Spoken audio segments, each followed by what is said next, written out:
Hello and welcome to part 4 of the Remind Time SENDIASS Q&A series. It's also our final part, but don't worry, we'll be back in the autumn term to answer more of your questions. So my name is Chloe Nkomo and I'm an advisor with Southampton SENDIASS. So you should all be familiar with my face by now. I'm probably a bit sick of it, but I'll be taking you through the couple of questions we've got around exclusions today. So I'll start, as ever, just by introducing SENDIASS. So we are a free, confidential and impartial service, providing advice, guidance and support around education, health and social care issues. All of our staff receive training in SEN law, so we can provide factual information around legislation and guidance, how that might support you or help you to understand your situation a bit more. We also signpost to local services where necessary. So if in doubt, just ask us. If we're not 100% sure or don't have the expertise to support you, we'll definitely be able to help you find the people who do. And I'll just leave our contact details here for you as ever, so you can contact us by phone, through our website, email, or we have a Facebook chat that you can contact us through as well. Even if you don't necessarily need that ongoing support or long-term support, if you've got just a quick question or want to check you're on the right track, do get in touch. That's exactly what we're there for. And our lovely team will be more than happy to help you. So let's get started by talking about the different types of exclusions. So I wanted to give a brief introduction before we get into the questions we've got. So there are just two types of lawful exclusion, emphasis on lawful there, and they are number one, a fixed term exclusion, and number two, a permanent exclusion. So fixed term exclusions are, as the name suggests, exclusions for a specific period of time. So a day, a school week, longer potentially. There may be some situations that include a half-day exclusion. So if an incident takes place at lunch or after lunch, for example. And a pupil can receive fixed period exclusions that equate to a maximum of 45 days in an academic year. So that's where those kind of half-day exclusions might be quite important if you're counting up those days. So if these are the only types of lawful exclusions, what about other forms of exclusion? So informal, unofficial or unlawful exclusions, these are the type that are specified here. So from the guidance document from the Department for Education. So it says informal or unofficial exclusions, such as sending pupils home to cool off, are all unlawful, regardless of whether they occur with the agreement of parents or carers. So these types of exclusions, they take place far more commonly than you think. So they include, as it says here, being sent home for a cooling off period. So for example, if a parent might be asked to come in to collect the child because school can't calm them down, or a similar situation. So this and any other example where a child or young person is not accessing full-time education, where they have not received one of the lawful exclusions at the beginning, would be considered unlawful. So again, I've got the name of the guidance document there, and there will be a link at the end of this presentation so you can have a read of that for yourself. So legitimacy of exclusions can sometimes come into play. So was this exclusion given fairly, lawfully, etc.? So it's important to understand when a school can exclude a pupil. So first, only the head teacher of a school or class teacher of a pupil referral unit, or the principal of an academy, so basically the same thing with different names, only they can exclude a pupil. So typically if your child receives an exclusion, there'll be a formal letter which will come from the head teacher. Pupils can only be excluded for disciplinary reasons, and this will be in line with the school or the setting's behaviour policies. So it's important that you are familiar with those policies, where you can access them, usually on the school website, and what they contain. And then finally, a pupil cannot be excluded if the school cannot meet their needs or the setting. So for example, as a behaviour management technique. So this applies to all children with or without an EHCP. So now we've got that background information, and I've only really scratched the surface here, but hopefully that helps just give some context for the questions we're about to go into. So our first question the school insists that my son can only attend part-time 2 hours a day. Can they do this? So as we've discussed already, reduced timetables come under those examples of an unlawful exclusion. Although there may be situations where a reduced timetable are necessary, and I'm sure there are plenty of parents or carers listening today who have been in a situation where a reduced timetable has been necessary and has been helpful and crucial in supporting their child to attend full time. So it's not an absolute no, but they are still an example of an unlawful exclusion. So let's have a look. So there's a quote here again from the Department for Education, which talks about part-time timetables or reduced timetables. So it reads here, in very exceptional circumstances, there may be a need for a temporary part-time timetable to meet a pupil's individual need. For example, where a medical condition prevents a pupil from attending full-time education and a part-time package is considered as part of a reintegration package. A part-time timetable must not be treated as a long-term solution. So I'll stop there. I won't read that final sentence, but I think that kind of captures what we're talking about. So there may be a time where a part-time timetable is necessary to meet a pupil's individual needs. And the important part is that it's not a long-term solution. So it should have a time frame within which the timetable should be carried out and completed or reviewed. So there may be a genuine reason as to why the timetable is put in place. So perhaps to support reintegration as part of school support or for medical reasons. However, if a timetable is being used as a behaviour management strategy, which we discussed already, that's not okay. So if the school is struggling to meet the child's needs and feels all they can do is exclude, that suggests a wider problem and is not the child's fault or problem really. So that's an issue that definitely should be raised. And the second point, if a parent does not agree to a part-time timetable or doesn't provide formal written consent, a timetable shouldn't be forced or insisted upon. So just going back to this question, the short answer, I guess, is no. Without your formal consent, the school cannot insist on a part-time timetable. However, no answer is really that short or simple, and there may be some caveats to this. So, for example, if your child is not of compulsory school age, so if they're under 5, they do not legally have to attend school full-time, so they don't have the same entitlement to full-time education as compulsory school-age children do. However, if you still haven't given your formal consent, so written consent, a timetable should not be in place. So let's look at this a little bit more. What should a reduced timetable do or be? So a reduced timetable should be agreed with formal written consent from a parent or carer. So we'll emphasise this idea of consent and it being written.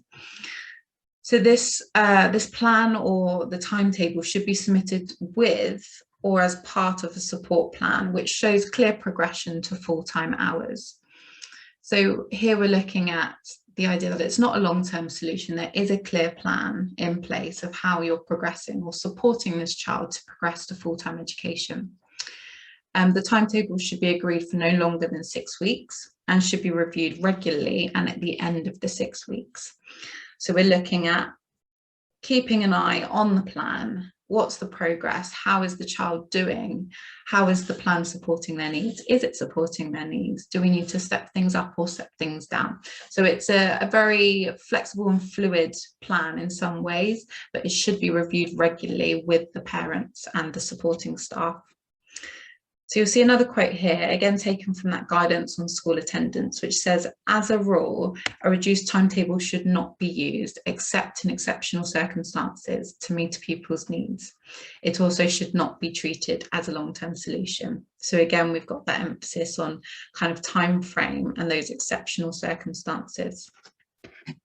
So for this specific question, again, going back to the parent or carer's question, I would suggest requesting a meeting with the school and consider seeking support from an independent service, so SENDIASS or Reminds, or any other service that's available to you.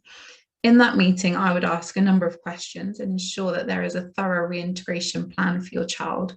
What you don't want to happen is for there to be this long-winded plan or no plan with no definitive end date. So that would mean your child would be on this reduced timetable indefinitely, which is what we don't want.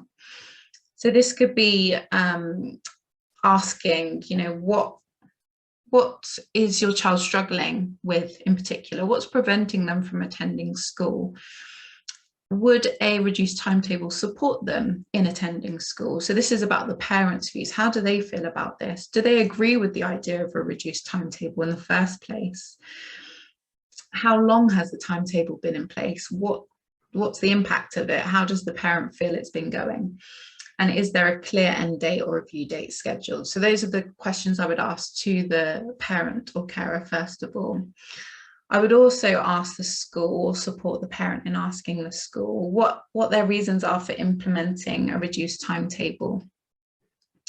What are the specific plans for increasing the child's hours? So going back to that support plan, is there a clear support plan in place? And what are the school's plans or steps to reach the outcome, which is eventually full-time education? So that the idea of regular review again comes in. When was the plan last reviewed? How regularly are the reviews taking place? These reviews could be in the form of, you know, week by week plans. So week 1, XXX, week 2, blah, blah, blah, blah, blah. And then there's a review at the end of each week. And although this might sound a bit time intensive, if there's a child that's only attending 2 hours a day, as in this scenario, the priority should be around reviewing this regularly to ensure that their hours in school are increased as close to full-time as possible for the child. So I'd ask again on the subject of the reviews, was the parent involved in the reviews? Is their voice being heard in this? It sounds like from the question, perhaps, I think the parent or carer said the school are insisting upon a plan. So to me, that doesn't sound like the parent has given their full consent or maybe doesn't agree with the timetable anymore. So is the parent involved in these reviews? Are their views and their opinions still being heard? Again, I would ask what is the impact of the timetable? What progress has the child made?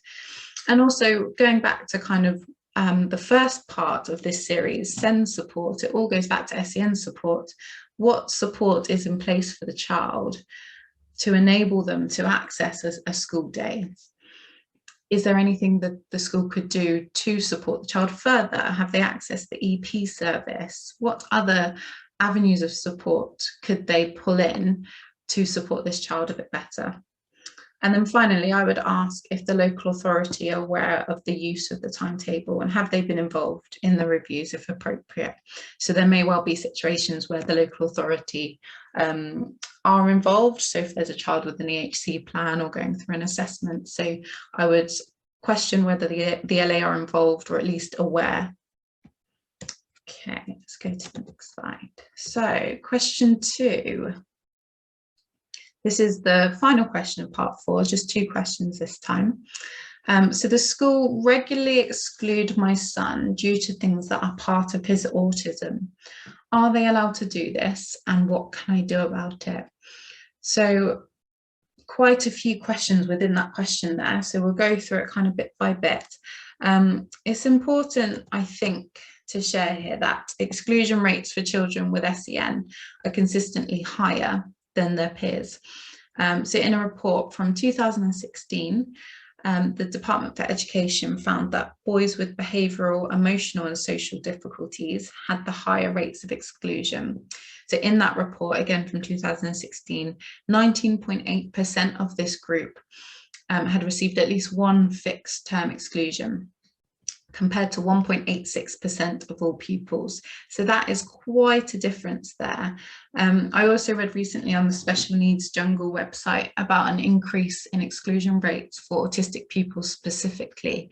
So off the top of my head, I think the statistic was almost 50% of exclusions are made up of pupils with autism.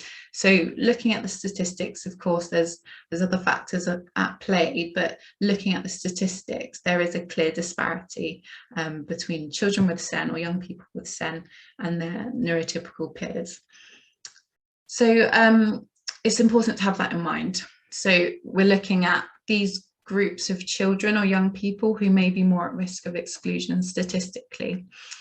So in order to kind of combat this, schools must ensure that their policies and practices are not discriminatory, so against these pupils, so they're not unfairly increasing their risk of exclusion. As we've talked about, excluding pupils because of their needs or because the school is struggling to meet their needs is unlawful and also discriminatory. So we might see if there are multiple fixed term exclusions, which this question suggests, or informal exclusions, this could be evidence of discriminatory practice from the setting. So for this question, we're talking about potential disability discrimination. So this parental carer believes that their son is being excluded due to things related to his autism or arising from his autism.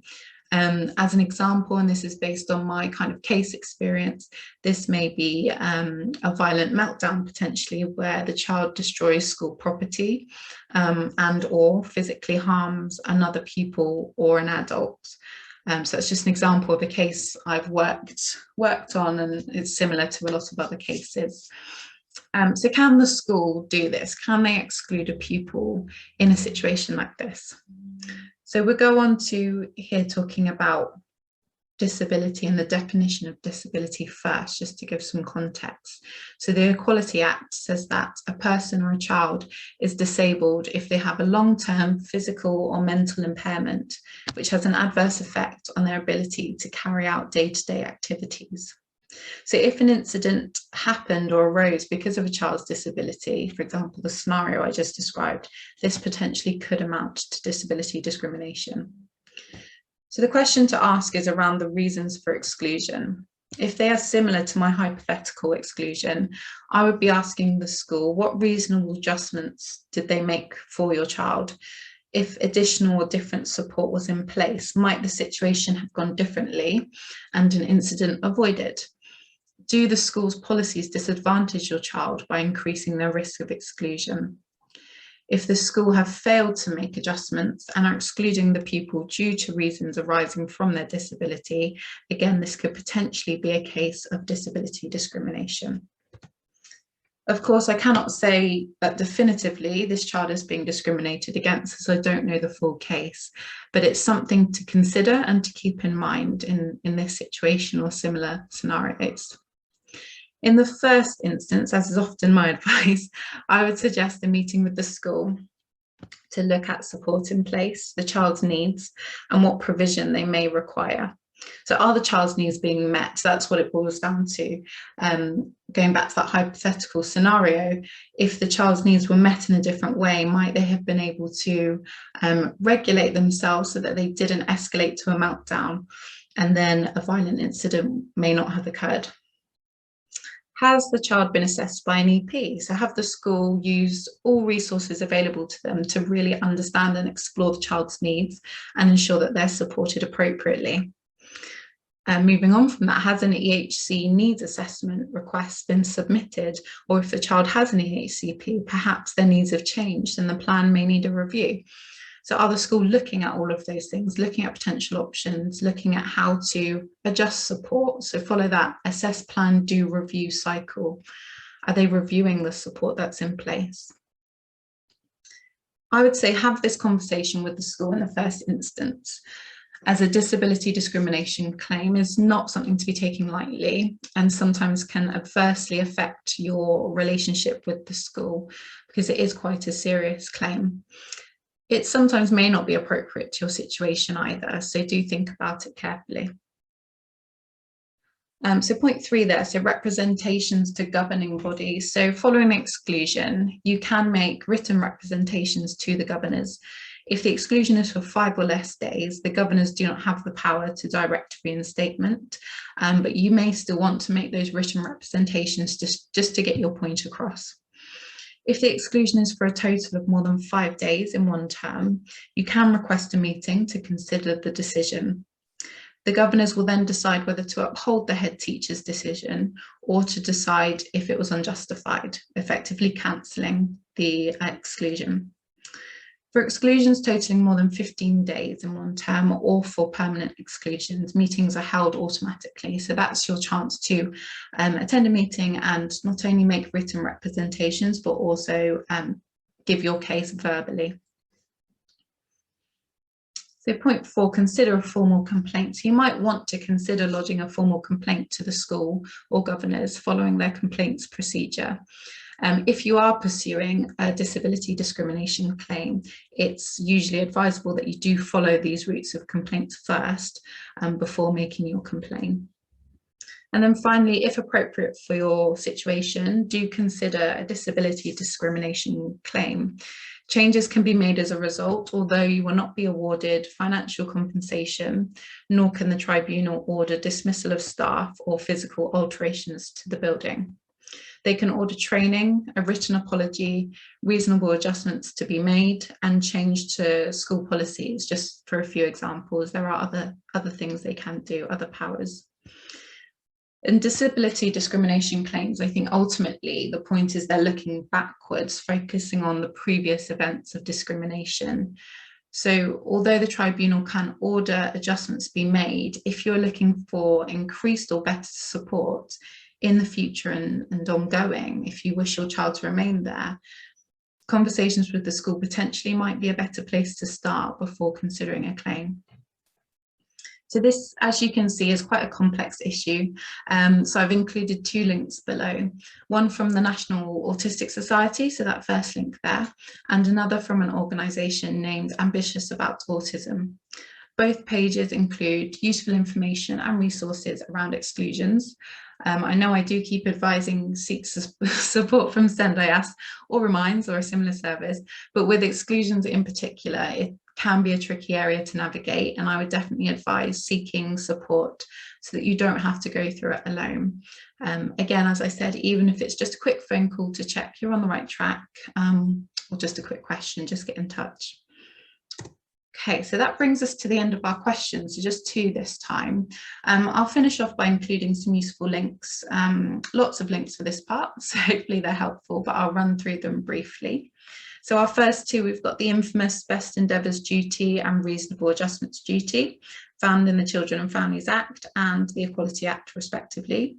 So these should be drilled into your brain by now, as they are in mine. We then have the Education Act, so specifically Section 51A for exclusions for pupils in England. So that's the key legislation around here. Then onto the 2 main statutory guidance documents. So the first one, exclusion from maintained schools, academies and pupil referral units in England, which is a bit of a mouthful. And then the second one is school attendance guidance. Next, we've got the SENDIASS exclusions presentation that I mentioned earlier. So this was delivered as a parent training webinar back in the autumn term of 2020, sorry, and it's just been recorded, pre-recorded, so that parents can revisit it. So hopefully that will be useful. It goes into a bit more detail in some of the areas I've touched on. It is such a broad area, so I have not been able to talk about everything equally, but hopefully I've given enough of an overview to answer your questions, or at least give you a place to start, and you can look into these areas for more information. Next, we've got a couple of links to the IPSI website. So the first is a really helpful summary of what steps a school needs to take during exclusions. So that's something I haven't discussed today, but there are procedures that a school or setting should follow with all types of exclusions. So this page gives you a really useful rundown of what those steps are, just to make sure that procedures are being followed. And the next one is, again, another link to the IPSI website, which is on disability discrimination. So again, I've not gone into full detail on disability discrimination today, because it is a really broad and complex topic, but the IPSI pages here go into real detail, and they tell you everything you need to know. So it's definitely a good place to start. Finally, I've included a link to the report I mentioned from 2016, which has those statistics around exclusion. There are more recent reports that can be found if you're interested. So just search for exclusion statistics, Gov UK. That's how I found them. They're quite accessible.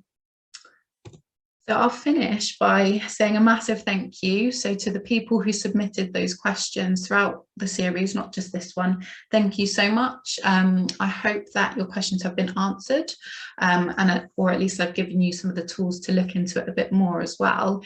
If you do have any further questions from those questions, or if you're another parent or carer who has another question, get in touch with us, and yeah, we'd be happy to support you and answer those questions. Thank you as well to Reminds for working collaboratively with us on this. I think it's a really great series to do, and hopefully it reaches lots of people and helps them. So as ever, do get in touch with us with any questions or if you need ongoing support. But for now, I'll just say see you again in the future, hopefully, when we'll be answering more questions. Take care, stay safe, and see you soon. Bye-bye.